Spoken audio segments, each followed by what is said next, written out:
Opening up the UFC Saudi Arabia fight card, we have Long Xiao taking on Chang Ho Lee. This is an interesting fight. This is the road to the UFC tournament finals. If you don't know what that is, that's basically their contender series in Asia, but it's a tournament. Obviously, the UFC is doing that because that is a giant market, an untapped market, relatively speaking. What'd you say? Tournament. I don't want people getting confused. When they hear tournament, they'll be like, what is that? When you're driving straight and then you take a left, what is that? A turn? How do you spell that? T-U-R-N. Okay. Spell tournament. T-U-R-N. I figured. There's just, there's a lot of people that watch us that, English isn't their first language. And, I'm out there trying to learn Portuguese to try and, broaden our horizons and stuff. And we're working hard on it, right? We have a 37-day streak on Duolingo. So we're really grinding on this Portuguese. But, when you're mispronouncing words incorrectly, Angelo, for these people that English isn't their first language, they probably struggle to understand. So I just want to make sure that they're pronounced correctly so they do understand what's going on. It was a tournament. Mispronounced incorrectly. That's a double negative. I said it correctly. We got Long Xiao taking on Chang Ho Lee. Road to the UFC tournament finals. This is their version of working their way into the UFC. There, as in Asia Pacific, that entire region, there's a whole tournament of fighters in multiple weight classes that work their way. This is the final. They're both officially in the UFC, but this is where they're going to go ahead and make a staple on it, win that tournament, and get it going. We got Long Xiao and Chang Ho Lee. Long Xiao, listen, a lot of people said my read on this fight was wrong. To the point where people were like, I think you got them mixed up. Because my read on this fight, I don't watch the road to the UFC. I did all the tape study for this, but I don't just watch the road to the UFC. I have Long Xiao as the grappler. I said he's not really dangerous. He is very durable, though. He's got a ton of experience. He had 34 fights total. And he carries that composure with him. He's very composed. He doesn't panic. If things are going well, then they're going well. If things don't go well, which actually happens very, very often, he still stays composed and he moves forward. He can be taken down. He can be touched up. He can struggle with guys with forward pressure, but he does find ways to win, and he has that sort of wrestle at all cost attitude. He's taking on Chang Ho Lee. This guy's a well-rounded guy. In my tape study, I saw a gentleman who moved forward and preferred to strike. He will close distance literally by marching forward and throwing 1-2s. He feints a lot, lots of twitching actions, and he can get people out of sorts, but he likes to come up with those big, heavy overhands. He will work in some takedowns, but I didn't think they were great. I don't think his takedown defense is great either. He does have good submission defense and an okay get-up game. I think Long Xiao wins this fight. I broke this fight down. I recorded the Quick Picks video on Friday. I posted it on Sunday. And when I recorded it, Long Xiao was the underdog. And I was like, I don't know why this guy's the dog. This guy should be the favorite. It seemed pretty clear to me. So I'm picking Long Xiao. I think the wrestling on his side is a little more prominent. But a lot of you told me I'm dead wrong in that breakdown. What do you think, Jakey boy? Yeah, that's definitely an incorrect breakdown there. I mean, Chang Ho Lee, holy shit, holy moly, whatever you want to call him, is going to be the better wrestler in this matchup. He has said before that he wants to be the Korean Khabib. That is his aspirations. He wants to be that dominant in the wrestling. And if you watch, let me just start off with Long Jie or Jie Long or Jia or whatever. Long, I'm just going to call him Long.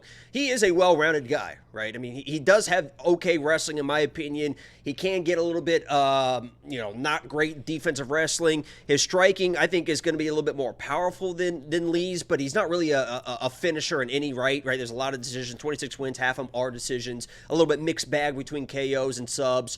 And when he is striking, his hands are a little bit low, and it's kind of stay in the pocket and just kind of trade with you. And when you don't have real big power, that's an issue, right? A lot of people that stand and trade, they want to have that big power to kind of hurt somebody and not take damage on their own right. But this guy, Chang Ho Lee, is going to be resilient, man.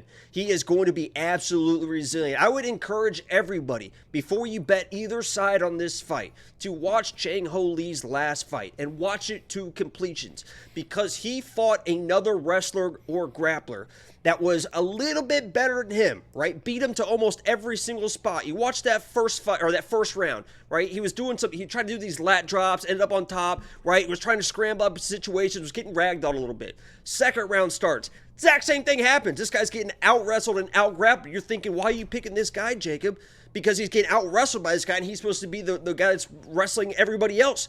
Well, if you watch that third round, you'll see why. Because this guy just never fucking stops. I mean, he never stops through scrambles, through takedown attempts, when he's getting taken down. He is always trying to improve the position, and when he gets those positions, if you watch his previous fights, he is not a boring lay-and-pray type of guy. He is working to finish at all times, and if you watch his last fight, he's getting ragdolled, third round, boom, he finally breaks the guy, he finishes the guy, and I see that happening in this fight. He might not have success early, but against a guy that's not really a finisher, I think he's going to stay on him, and eventually wear this guy down and find a second or third round finish. Chang Ho Lee is an absolute fucking dog. He is nonstop, and that is why he was my lock of the week. If you haven't seen the video today, he is the lock of the week, and I did place a money line bet on him, okay? Just because last week I didn't, even though the plus 3.5 was public for everybody, it wasn't hidden. I've got money line bet on him. Listen, you were not the first person. I watched the tape. I did the tape study. I watched the fights. You have to. I can't just make shit up. I've never seen these people fight before, so I watched tape. My takeaway was that Xiao was the wrestler, to the point where people were commenting like, dude, I think you got the names mixed up. Like, that is not, Lee is the wrestler. So then I went back, after doing the video, everything, rewatch all the tape. I'm like, I see Xiao as the wrestler. So, you know, I get that Lee wants to be. I saw that whole, I want to be a wrestler, blah, blah, blah, blah. But to me, Xiao's the one who uses a little more. So that's why I went that side. The line movement on this fight is nuts. Plus 150 to minus 112, minus 175 to plus 108. I mean, that's a big flip. That's not a little, that's a big flip. When I broke this down, this is one of those lock of the weeks, guys. And I talk. Yeah, I'm on my third. This is going to be, the main event's going to be a real sloppy breakdown, dude. Real sloppy I actually like this little breakdown. matinee. I've got a little bit more energy. You're not just kind of waiting around for it. So I just got back from the gym. I'm feeling good. Got the shoulders pumped up. Got a little pump. Looking good. But, what was I going to say? Oh, the line movement. I was going to say, when I broke down this fight, I literally was like, oh, Chang Ho Lee's probably going to be minus 150, minus 200, something like that. So the opening odds make sense to me. This was the first bet I placed. I mean, I'm willing to look stupid on this one. It was the first one. The second I saw him, I think at minus 105 to minus 115, I'm like, oh, he's an underdog. I'm placing the bet. He is going to be lock of the week. I don't give a fuck about anybody else. I like him this week. Yeah, and I don't necessarily trust the line movement. I think most people are like me.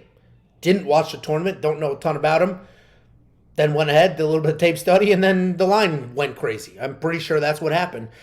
But Jacob and I are split on this one. Chang Ho Lee, his underdog lock of the week, $8,300 in DraftKings for Xiao, $79 for Lee. I imagine whoever you think is going to wrestle their ass off should be in your DraftKings lineup. You going Lee for $7,900? I think he's got a finishing ability. Second and third, I would look for that, guys.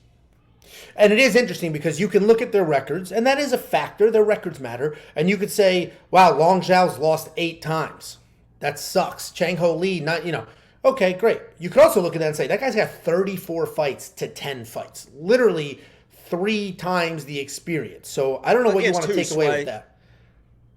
Who are you talking to? Me? Against who, Sway? Is that like a cool kid reference that I don't How, get? Sway? Okay. That's Kanye, yeah. You should become a premium member, though. Go to WeWantPicks.com, click Become a Member. It's freaking $10 a month. These are 4 each. A couple of these, an entire month, and there's your premium membership. WeWantPicks.com, click Become a Member at the top. You're going to get the picks, the bets, the round line leans, the artificial intelligence, the data, the optimizer, everything you could ever want or need heading into a fight week. Couple of comments, couple of super chats. First of all, Gobbler said Yankee is a racial slur. Then I was like, who the hell called me a Yankee and why? So I went back and I saw, oh, Himmy Huncho called me a Yankee because I say tournament. First of all, Yankee is not a racial slur. It has nothing to do with race. It has to do where you're from. You want to hear a racial slur? Here we go. Like, go ahead, give an example. Give an example. Let's say it together. Honky. Is honky a racial term? Or that's also... I'm not even going to get into anything. Cracker certainly is. Yankee is just more where you're from. Just like if I call you a hillbilly, that's not a racial term. That's just where you're from. So Tiffany calls me a Yankee all the time. Like literally when we first moved to Texas, the neighbor's mowing his yard. I'm outside. I look over. We don't make eye contact. I go, fuck this guy. Come inside. She goes, you say hi to him? And I said, no. She goes, why not? I'm like, fuck him. He didn't look up. She goes, you're such a Yankee. What a Yankee move that is. Then we got Thomas Magnum saying Angelo slamming White Claws. These are high noons. This is actual vodka. It's vodka and club with some flavor. These are not White Claws. Okay. And I'm not going to shame White Claws. I started with White Claws. There ain't no laws when you're drinking Claws. I love White Claws. I don't. But once give me headaches. They ripped my stomach up. That's why when these came out, I converted these because these are not malt liquor. It's actual vodka. And then finally, $1.99 from Christian Baller. Why do they look like the kid from The Grudge? That is. I didn't read that before I pinned it. Thank you for the $2. I also thought they was you and I. But I would have said, what's Ben Affleck doing hanging out with that bridge driller?